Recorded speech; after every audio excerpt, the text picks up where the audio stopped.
in the film the integration of the quantum and the neurology and that's sort of the biology part. Because we purposely in the film kind of left that vague so that people could put it together for themselves. And they're very interested in the science behind that. How do you see them fitting together? Well, you did a very nice job in fitting them together in one way in the film.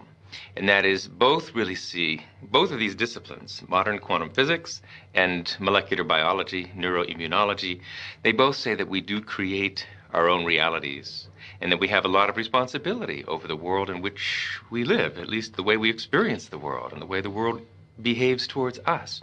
That's a very good connection, actually. That was brilliant. Ultimately, what we'd like to see is what is the physics of consciousness? We can ask that question today. What is consciousness? Where does it come from? What are the origins of consciousness? What are the limits of human potential? We're in a position to actually answer that now, I believe, although there's certainly not consensus yet in the scientific community about that.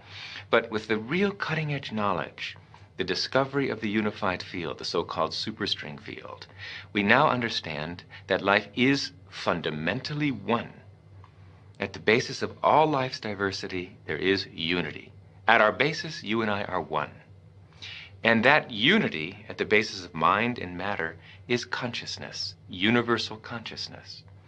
So with that deep understanding that consciousness isn't created by the brain, it's not purely an outcome of molecular chemical processes in the brain, but is fundamental in nature. It's the very core of nature. We call it the unified field. Now that we have that foundational understanding of what consciousness is, we can solve the mind-body problem. We can see how consciousness percolates up through our physiology to become the consciousness that we experience and see and sensory perception and all of that.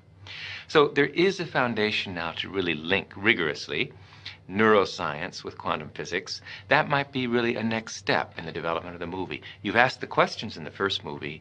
Now we're just on the verge of being able to answer those questions. So you mentioned the unified field. For people who never, a lot of people are going, well, that sounds nice. It's unified. Everything's one. Could you dive a little more technically into what the unified field is?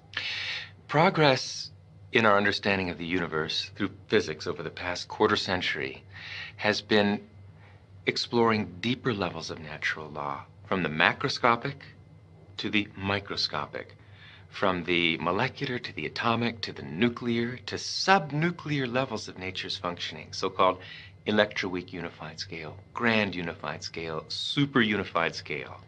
And what we've discovered at the core basis of the universe, the foundation of the universe, is a single universal field of intelligence, a field which unites gravity with electromagnetism, light, with radioactivity, with the nuclear force, so that all the forces of nature and all the so-called particles of nature, quarks, leptons, protons, neutrons, are now understood to be one. They're all just different ripples on a single ocean of existence. That's called the unified field or superstring field, and it's a mathematical tour de force. But we have realized Einstein's dream. He dedicated half of his life to discovering this unified field, and now in the context of the superstring, that has been achieved. So unified field theories based on the superstring identify a single universal field of intelligence, an ocean of existence, at the basis of everything, mind and matter. And all the so-called particles of the universe, the forces in our universe, everything in the universe are just ripples on that ocean of existence. That's the unified field. And that field is a non-material field. It is ultimately the field of consciousness. And all our separate consciousness, wherever there's consciousness, is merely consciousness by virtue of the fact that my consciousness, your consciousness, are ultimately that. Everything in the universe is really nothing but that. Planets, trees, people, animals, we're all just waves of vibration of this underlying unified superstring field. We are really united at our core. And ultimately the understanding that's emerging will be that there is only one consciousness in this room. And it is you. And it is me. And it is each and every one of us. We individualize our consciousness through the filter of our nervous system. But the consciousness itself, our very inner subjectivity, the self in the big sense, that is universal. And knowing that, knowing it through experience, is called enlightenment, and has been called enlightenment through the ages. It sounds like you're going down through the physical realms, leptons, smaller, and you're saying at the base, it's not solid, it's intelligence. Why do you use the word intelligence? That is a very brilliant question. What you're saying really reflects a bias that all of us share. Everyone who's grown up in the scientific world is used to the concept that we're living in a material universe, an inert universe, a universe of dead matter. And because of that, it's difficult instinctively to grasp that we're not really living in a dead universe, that the universe is overwhelmingly conscious at its basis. See, what we have seen and studied for 300 years of classical physics is what we call billiard ball mechanics, macroscopic physics, classical physics, the physics of billiard balls, cannonballs, and planets. But quantum mechanics, even at the molecular level, let alone atomic, nuclear, subnuclear, in the realm of quantum mechanics, the idea of particle is replaced by the idea of wave function. And what is a wave function? Technically, it's a vector in a linear space. But what's a vector in a linear space? What's it made of? What's the substance of nature? Well, a wave function, a vector in a linear space, is made of the same stuff thoughts are made of. We're really living in a thought universe, a conceptual universe. Quantum mechanics is just the play and display of potentiality. So the point I'm making is the deeper you go in the structure of natural law, the less material, the less inert, the less dead the universe is, the more alive, the more conscious the universe becomes. Then when you get to the foundation of the universe, the unified field or superstring field, it's simply a field of pure being, pure intelligence. Intelligence, because it's the fountainhead of all the laws of nature, all the fundamental forces, all the fundamental particles, all the laws governing life at every level of the universe have their unified source in the unified field. That makes the unified field the most concentrated field of intelligence in nature. Non-material, dynamic, self-aware intelligence. Those are the properties of the unified field. Could you also use the term, because I've read this someplace, some people are saying at the bottom, it's also information. Is that kind of similar, or is that another way to describe the same thing? It's very similar. I'd say the quantum world, quantum mechanics, is really the play and display of information, the play and display of potentiality, waves of information, waves of potential electron. And it's important, the word potential. This isn't the world of electrons, it's the world of potential electrons. But when you have to ask the question, waves of what, really? What is the field that is waving? Is it the ocean? No, it's a universal ocean, an ocean of pure potentiality, an ocean of abstract potential existence. We call it the unified field, or superstring field. And that's what we're made of. So, as you said, the tighter physics have tried to grasp onto physical reality, to understand what it's really made of. What are the core building blocks of life? At the basis of it all, life, the universe, slips through your fingers.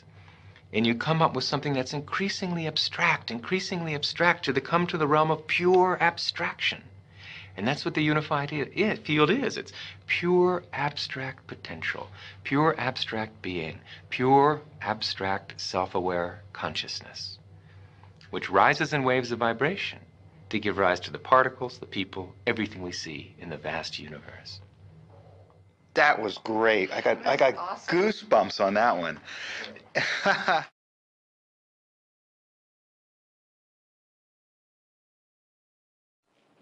Why, I don't know, this is a big question, I'm never going to answer it, but I've always asked this question of all the people that I keep talking to because it seems so obvious to me, most of what you're saying. It just seems very natural. Why are we not educating? How do we get so, if the Vedics seem to have it right such a long time ago, how did we end up here, you know? Boy, that's a good question. How is knowledge lost? The knowledge of enlightenment can easily be lost. The techniques to experience pure consciousness, unbounded awareness, can easily be lost, not because they're difficult or complicated, but because they're so subtle. Very interesting. In order to transcend, to experience unbounded awareness, consciousness has to settle down completely. Now, if you try and reproduce that experience, you'll never succeed, because trying involves effort, and keeps the awareness active and the comprehension from expanding. That's why a very delicate technique is involved, and personal instruction is involved. It's easy, it's natural, but it's delicate. And it's easy to lose it, and I'm afraid it has been lost completely. It's being revitalized again and again throughout history. Of course, Maharshi's own life is dedicated to teaching as many people as possible how to transcend and regain that experience. But unfortunately, we have a society with a certain momentum. We have generations of teachers who've gone to teachers' education, or members of teachers' unions that don't always support educational innovation. So it may take a generation, unfortunately, it may take a generation. Now that simple techniques, universal, non-sectarian, scientifically verified techniques exist to gain enlightenment, it still may take a generation before these life-saving technologies to develop consciousness are reintroduced into education. You said non-sectarian. Does that mean like non-religious? Is that what you mean by that? The experience of pure consciousness really transcends any one religion or any one philosophy. It's as scientific as it is religious. It is, after all, a state of functioning of the brain, maximally expanded comprehension. It's the direct subjective experience of the scientifically discovered unified field of all the laws of nature. Is that religious? Perhaps, but it's scientific too.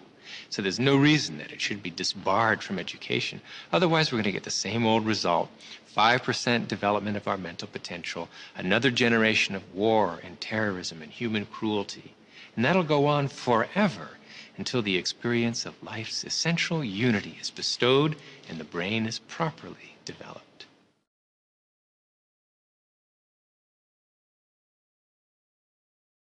You know, we talked to Jeffrey Satinover and Hameroff, and I think maybe one other physicist said the same thing, that because you talk a lot about the observer, and they sort of said that that whole concept of the observer was a mistake and it's been fixed and it doesn't really mean anything now. What about that? It's true. There's a deeper level of perspective in which the observer does not yet exist, not separate from the observed. The reality of life today is all unity. Unified field which unites observer and observed in one indivisible wholeness. Scientifically, we call it quantum measurement theory, and the ultimate inseparability of the observer from the observed. In the language and science of consciousness, we call it the unity of knower and known in the indivisible structure of pure knowledge, the experience of oneself, the Atman. And what is the self? The self, consciousness, our very subjectivity, is that one thing in our life that has never changed. Intangible though it may be, and very difficult to put your finger on, it's that one aspect of our experience that has been with us since childhood.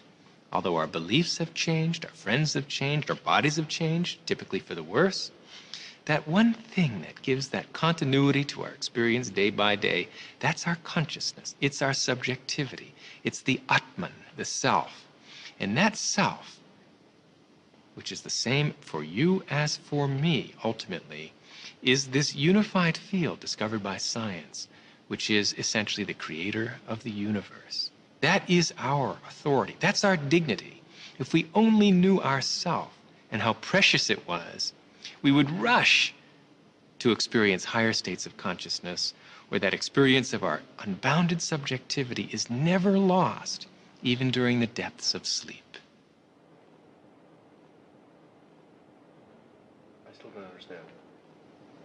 That's okay. I still don't understand. Can I have you rephrase the question? Yeah, it's good. It wasn't a very clear answer. Rephrase. I'm just telling you, what I don't understand is that some people over here, some of the scientists said the observer is not part of the equation anymore. Right. And yet, people like you are saying that focused intent affects matter. Right. I want to understand those two disparate views. Okay. Yeah, what he said. There are different truths because our universe is hierarchically structured in layers. The atomic has its own truth. The nuclear world has its own completely different truth. And they're both valid. They're both self-consistent. So there's the truth of diversity, where observer and observed are separately identifiable systems, and there's the deeper truth of unity, in which there is no separation between the observer and the observed. So we can talk about life at all levels. Each level is valid, but the deepest level in this scientific age is the level of unity. What has to be very clear about this is a concept most people don't get quite. It's very important. You can drag me across the floor by my arm. You can drag me across the floor by my atoms, or by my nuclei, or by my cells. It all has the same effect. I get dragged across the floor. These are simply different levels of the description of the one reality that is me. So it's legitimate for us to talk about a world of diversity. We see such a world, after all. But it's even more legitimate for us also to talk about the world of unity, the ultimate scientific truth of life. So we get tripped up in semantics if we say that unity alone exists, but there's no such thing as diversity, or that diversity alone exists, there's no such thing as unity. They're both true. They're just different levels of description of the same reality. So, you know, you talk about me and you are one, but we're also separate. Those are just different levels. Different levels. On the physical level, you and I are separate. You're much better looking than I am, more attractive in virtually every way. But at deeper levels, we have a common source. And that is the unified field, the scientifically discovered unified field. That is the source of you and the source of me, the source of gravity, the source of electromagnetism, the source of quarks, the source of leptons. Everything in the universe is a common source. So if we look at things at the deepest possible level, we ultimately discover one unified universal reality, of which you're a wave, of which I'm a wave. We're all just the different vibrational frequencies, the natural reverberant frequencies of this one universal unified field. Our whole universe is just a symphony. The various, harmonics and fundamentals and overtones of one universal field, one universal ocean of consciousness in motion. So let me ask this. I'm just trying to understand all this stuff. So does that place come from the Planck scale? Or is it... Yes. Wow, really? Yes. I totally understand it for the first time. Oh my God, I'm so excited. The Planck scale is that small distance scale, 10 million times smaller than the atomic nucleus, where all the forces come together, where all the particles come together as one, where you and I come together as one reality, where distance, where causality no longer exists, and there's one unified, indivisible wholeness, which is the unity of consciousness.